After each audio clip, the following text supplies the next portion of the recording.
Hey guys, welcome to 6.1, area between curves. My guess is you probably have seen this in Calc 1. I know if you took Calc 1 with me, we definitely did area between curves, so hopefully this is a review. So I will go through it slightly quickly. If you have questions, concerns, or want to ask more questions, feel free to zoom in. All right, so what we're looking at in section 6.1 is, as the title suggests, area between two curves. So the area of the region A bounded by the curves y equals f of x and y equals g of x. In the vertical lines, we have to have some left and right bounds. Not necessarily, but we could. Typically we do. F and g are both continuous, can be found by, okay, we're going to integrate from A to B, so left to right. We're going to take the area under the top function and subtract the area under the bottom function. So what's really super important is that the one literally that's above the one below it is first in the integrand, and the second one that we're subtracting. So this is my top function, and this is my bottom function.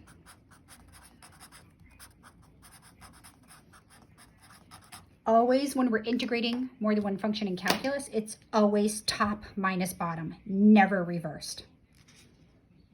All right, so that being said, let's do an example. Let's find the area bounded by the functions f of x equals the square root of x and g of x equals x squared. All right, now notice there's no left and right bounds here that are handed to us, but if it's not handed to you, it's usually pretty obvious for what we're looking for. So what do I mean by that? Well, here's the graph of, here's the square root of x. So this is y equals the square root of x. And then this guy up here is y equals x squared. So this area is completely enclosed by these two functions. So in between 0 and 1, square root of x is on top and x squared is on the bottom. As we move a little bit to the right, x squared becomes the top function, square root of x becomes the bottom function. And this area is going to grow without bound. So we're always assuming that we're looking for the obvious or the finite area. All right, so what we need to know is what are our integration limits. Now, because I graphed this on a nice program, we can clearly see that we're integrating from 0 to 1, so that this is the 0.11. It's not always so obvious. Make sure that you check if we stick 1 into each function, the output is 1, so that definitely works. Worst case scenario, you have to set the functions equal to each other, which we will do in a later problem to find those bounds where they cross. All right, so remember, we're going to define the shaded area. We're integrating from 0 to 1. It's the top function. So now this is my top function. This is the square root of x is on top. It's going to be the square root of x minus the bottom function. So it's always top minus bottom. So between 0 and 1, x squared is on the bottom and the square root of x is on top. X squared dx. And we're going to do the math. This is just, well, the square root of x is x to the 1/2. So the antiderivative is 2/3 x to the 3/2, right? Minus 1/3 x cubed between 0 and 1. And when you hash that out, that all turns just into 1/3. Right? So that shaded area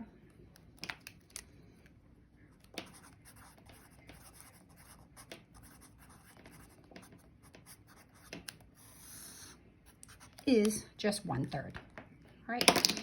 Now, one really important thing to keep in mind is that area between curves is never negative. It's very different when we're asking for the area between the curves and integrating a function. Area that falls below the x-axis is typically negative unless we're talking about the area between the curves. So area between, your answer should always be positive. Area between curves, when you're asked to find the area between curves, is always greater than or equal to 0. So if I mistakenly switch these two and put x squared on top and the square root of x as the bottom function, I would have gotten negative 1/3, and I would have known that there was an error there. All right. So now here I'm going to do an example. Let me show you how this always works. So now I'm going to find this shaded area here, but I changed my functions to, well, this is y equals negative x squared Right? And then here is negative square root of x. So it's the same functions, just flipped over the x-axis. So it's literally just this guy flipped over. It's right there, okay? So the area is the same, it's the same exact size. So let's show if we do the top minus bottom rule, we're integrating from 0 to 1. This time the function on the top is negative x squared, and the function on the bottom is negative square root of x. Right? So top minus bottom, always. So this is the one on the bottom, this is the one on the top.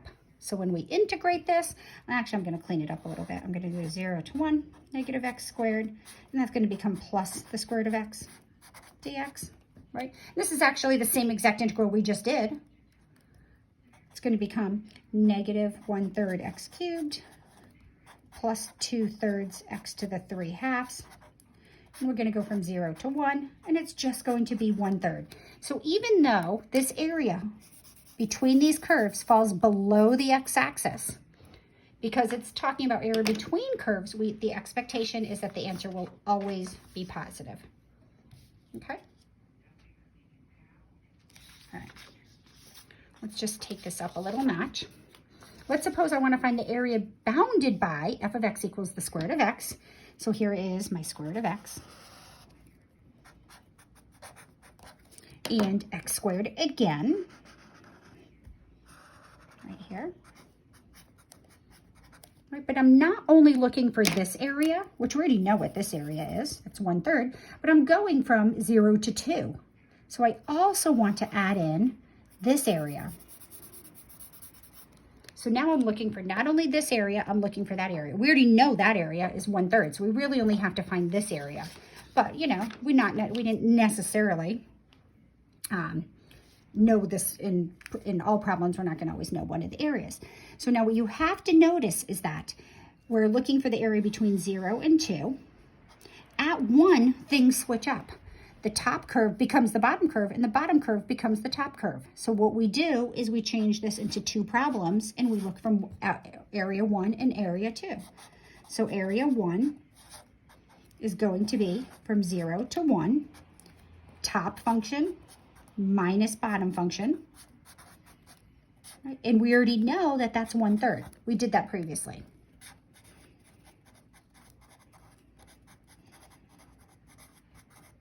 All right, so we know that this area right in here is 1/3. Area 2, well, we're now integrating from 1 to 2, so we're just looking for this area from 1 to 2. The top function is x squared. The bottom function is the square root of x, so it's top minus bottom. Now things are going to work out nicely. 1/3 x cubed minus 2/3 x to the 3/2. We evaluate that from 1 to 2. Right, not super pretty. I'll plug them in and see what we get. We get 2, we get 8/3 minus 2/3 square root of 8 minus 1/3 minus 2/3. All right, so let's clean that up a little bit.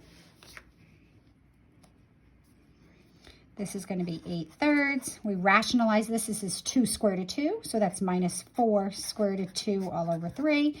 And then 1/3 minus 2/3 is negative 1/3 minus negative 1/3 is plus 1/3. So this actually becomes 3 minus 4 square root of 2 over 3. If you tried to directly integrate from 0 to 2, I mean, how would you? Because which is the top function, which is the bottom function? They switch roles. So you have to break it up and integrate and break it up from where they switch roles.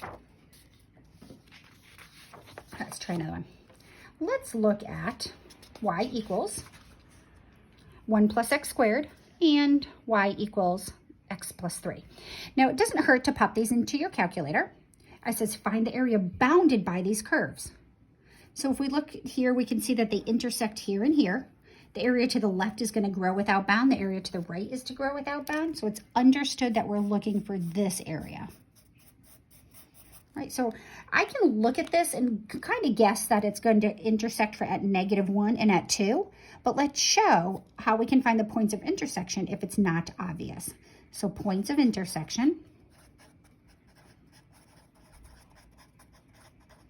right, we set the functions equal to each other. So when does 1 plus x squared equal to x plus 3? Now notice this is just a quadratic function. I'm going to subtract the x and the 3, so we get x squared minus x minus 2 equals 0.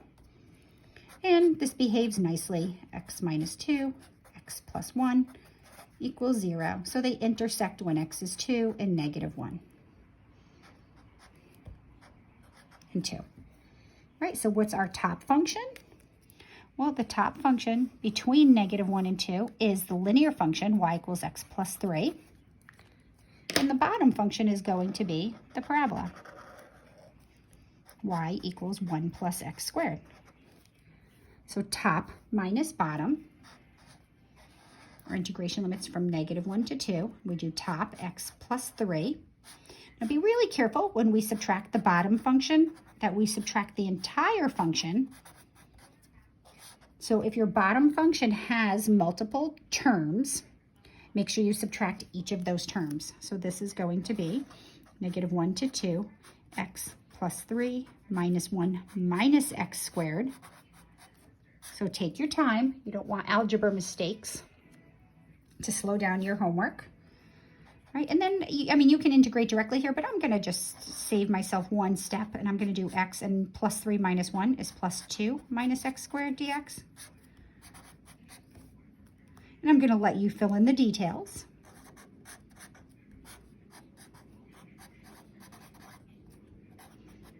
So fill in the details. You should get that area to equal 9/2. So it's positive. Doesn't mean I got it correct. But if it's negative, I know I definitely didn't get it correct. Okay? All right, so not too terrible. Top minus bottom. If top and bottom switch roles, then make sure that you create multiple integrals every time they switch roles. All right, so now here's where we get a little crazy in Calc 2. Our curves don't necessarily have to be y is a function of x. X may be a function of y.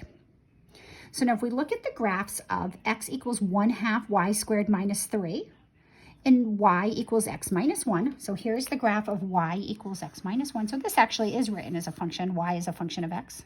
All right, but then we have this sideways parabola right here. This is x is equal to 1/2 y squared minus 3.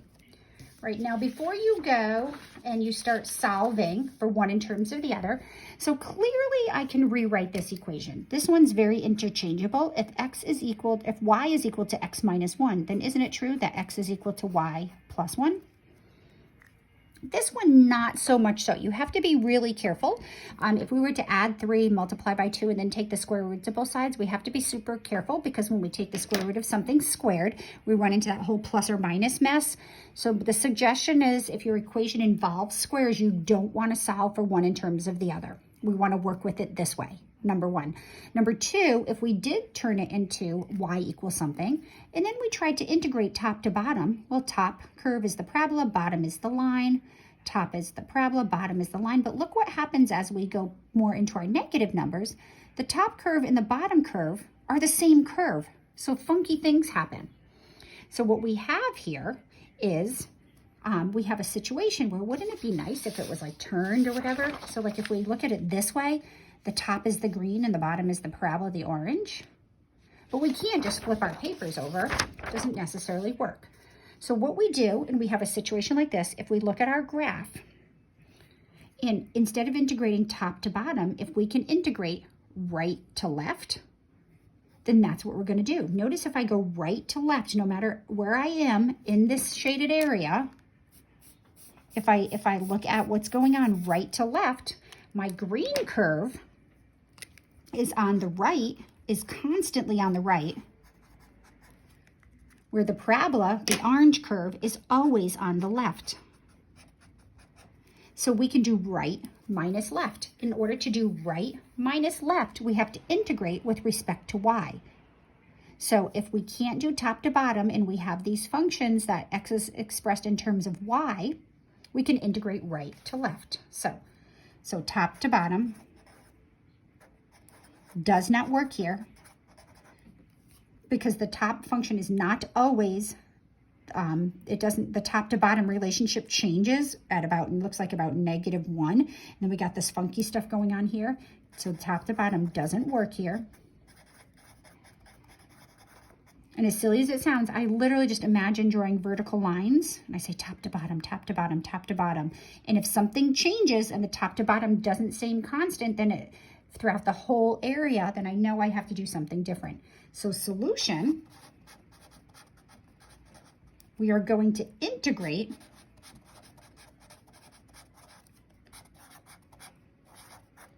the right minus the left.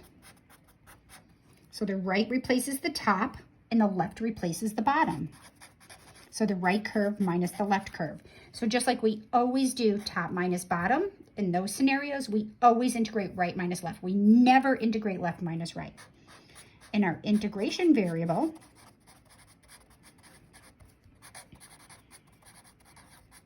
is now y. Right. So we're going to integrate. We're going to do right, which is, well, we have to solve for x. So my right curve is y plus 1. So we solve it for x and get everything in terms of y, minus my left curve, which is 1/2 y squared minus 3 dy. Right, so this is right, always right, minus left. All right, so I can look here and I can say, that looks like it intersects at about 5, and it looks like when x is about -1, my y values -2 and 4. How would we find those values? So let's pretend maybe we couldn't see them clearly in the graph. So let's find points of intersection algebraically just for practice. Points of intersection. Right, I'm going to set x minus 1 equal to, nope, I'm doing it in terms of y. So I'm going to do y plus 1 equals 1/2 y squared minus 3. Right, when we're solving for our points of intersection, we want it all in terms of x or all in terms of y. We don't want to solve for y here because we do not want to take square roots of y squared. All right, again, this is a quadratic. I'm going to set it equal to 0. 1/2 y squared minus y minus 4.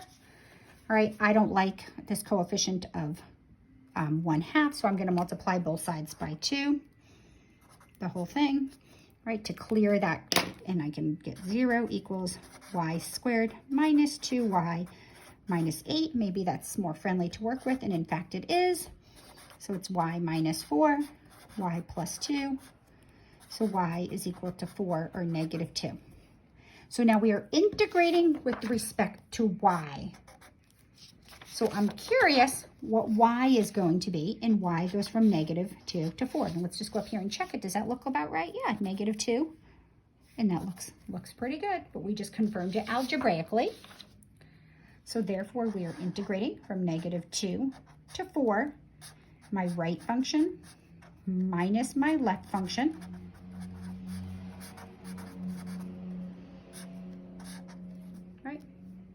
I'm going to let you do the work in between.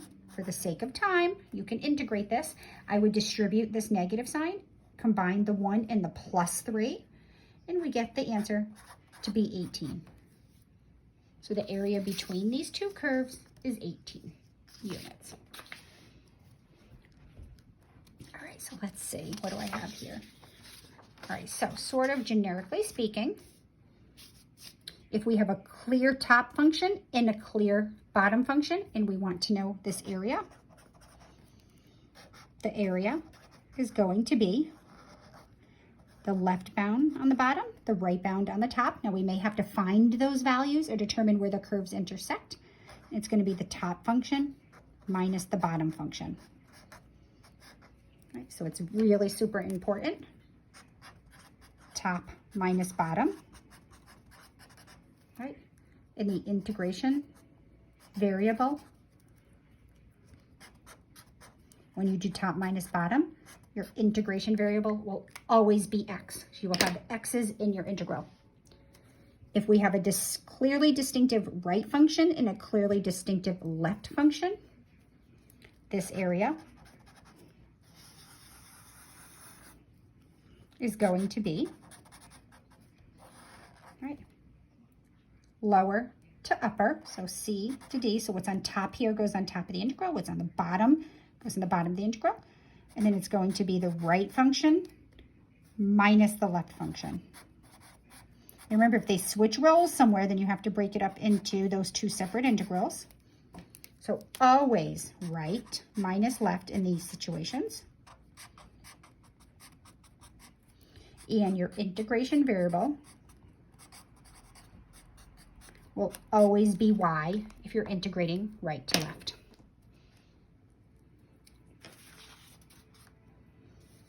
All right, so I gave you the graphs earlier.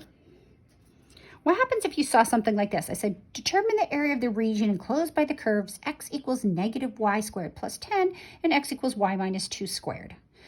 So if you pull out your calculators, if you go into the function graphing mode, it's always y in terms of x. It doesn't allow for us to do this. Maybe your more fancier ones do, but your basic graphing calculators, 83s, 84s, 85s, typically don't let you graph x in terms of y.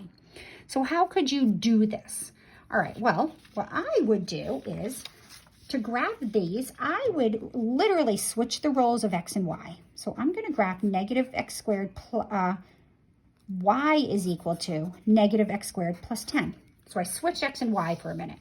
Now, if I graph this function at 0, I'm at 10. I know this is an upside down parabola. At 1, I'm at 9. And negative 1, I'm at 9.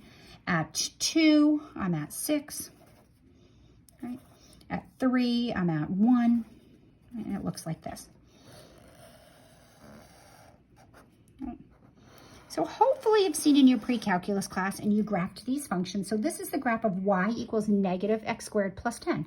So this is x. I'm going to say this is my positive values of x and this is my positive values of y. So how does the graph of x equals negative y squared plus 10 compared to the graph of y equals negative x squared plus 10? Well, what we literally did is we switched the roles of x and y. So I'm now going to switch my x's and y here. I'm going to make this my positive y-axis, and I'm going to make this my positive x-axis. So now I have to rotate and flip this. Well, if I flip it this way, well, there we go. There's my positive y's up here, but my positive x's are over here. So I have to rotate it and then flip it. So there, this is going to be the graph of x is equal to negative y squared plus 10. So I'm going to line it up here, and it looks just like this. I'm going to do that, I'm going to do that, I'm going to do this, I'm going to do this. Let's see, did I get them? Yep, I kind of got them. Yeah, maybe a little bit. Right, and we were here and here, and then at here I was at 6 at 2, and then at 3 I was at 1 and 1, so it looked like this. So this is what this guy looks like. This is, so obviously it is tricky to do on your calculator because you can't graph negative x squared plus 10, and you can rotate your calculator, but obviously you can't flip it. So it's this was my positive x-axis, this was my positive y-axis, so I'm going to switch their roles and I'm going to put them in their appropriate place. I could turn it this way and this becomes my positive x-axis, but positive y is down there, so now I have to flip it. So that's what the graph is going to look like. So I'm going to do that for my other function too, x equals y minus 2 squared. So I'm going to do that in green. How do I graph x equals? So I'm going to graph y equals x minus 2 squared. You can pop it in your calculator, pick some values, and see how this all plays about. So at 2, I know I'm at 0. At 3, I'm at 1. At 1, I'm also at 1. Right? At 4, I'm at 4. At 0, I'm also at 4. So I know it looks like this. Right, so this would be the graph of this function. So this is my positive x's. This is my positive y-axis. Now remember, I switched the x and y, so I'm going to make this my positive x-axis, this my positive y-axis. I'm going to rotate it and flip it, rotate, flip. So that's what that's gonna look like. So I know this guy is up here like this. So I know it goes through here, I know it goes through here and here and here and here. So it's gonna look something kind of like this, right? So I'm not quite exactly sure, or I'm not 100% sure that I, can trust my graph. So this would be the graph of x is equal to y minus 2 squared. And this is the graph of x is equal to negative y squared plus 10. Right? We need to know the points of intersection. What are these points that they intersect? Now you can't just go, it could be 3, 2. That would be really great, right? So, but we're not quite sure. So let's find my points of intersection. Seeing this wasn't a computer generated graph, I'm not guaranteed that they're accurate. So I'm going to set them equal x squared plus 10 to y minus 2 squared. And I'm going to do negative y squared plus 10. All right, let's FOIL this. This is y squared minus 4y's plus 4. Quadratic, I'm going to set it equal to 0. I'm going to bring this guy over here and the 10 over here. So we get 0 equals to 2y squared minus 4y minus 6, right? Factor out the 2. 2y squared minus 2y minus 3. Well, there we go. Nice things happen. Y minus 3, y plus 1. So it intersects when y is 3 and y is negative 1. So I overshot this a little bit. So these are my points here. We know that my y value is 3. Here I know that my x value, even though I know my y value is negative 1 there. And if I want to find the corresponding x values, although they're not necessary, I can plug them in here. So they are going to both satisfy. If y is 3, we get negative 9 plus 10, it's 1. And if I put y equals 3 in here, I get 1. So that's the point 1, 3. So again, notice it's off a little bit. So you can't trust your hand-drawn graphs. Now down here, if y is negative 1, we get, if y is negative 1, we get x to be 9, right? And if y is negative 1, we get x to be 9 here also. So I'm way off on my graphs, but it's not really all that important how accurate my graphs are. But what I do notice is that top to bottom won't work here because top curve here is orange and it's orange here. Here top orange, bottom green, green, green. But if I go left to right, notice my curve on the right is always orange and the curve on the left is always green. So we're going to do right and left. So let's set up this integral. And we're going to integrate. Now we're integrating, it's a right to left. So we're integrating with respect to y. My y's go from negative 1 to 3. I do my right curve, which would be this parabola right there, negative y squared plus 10, minus my left curve, y minus 2 squared. We're integrating with respect to y. Woo! So that would be that integral. All right, be really careful here. This is where I see students make lots of silly mistakes. So we're still integrating from negative 1 to 3. I'm going to do negative y squared plus 10. I'm going to eliminate the parentheses. But now be careful because this is y squared minus 4y plus 4. But we're subtracting that whole thing. So it's minus y squared plus 4y minus 4. So this is where you want to be super careful because I know you can integrate this, but it's really easy to make silly algebra mistakes there. And then we're going to combine like terms before we integrate. You can integrate like this, but then you're just going to be plugging in a lot more stuff. I like to put it in descending order, negative 2y squareds, and I have 4y's, and 10 and negative 4 become plus 6. I'll let you fill in the details. And it should be 64/3.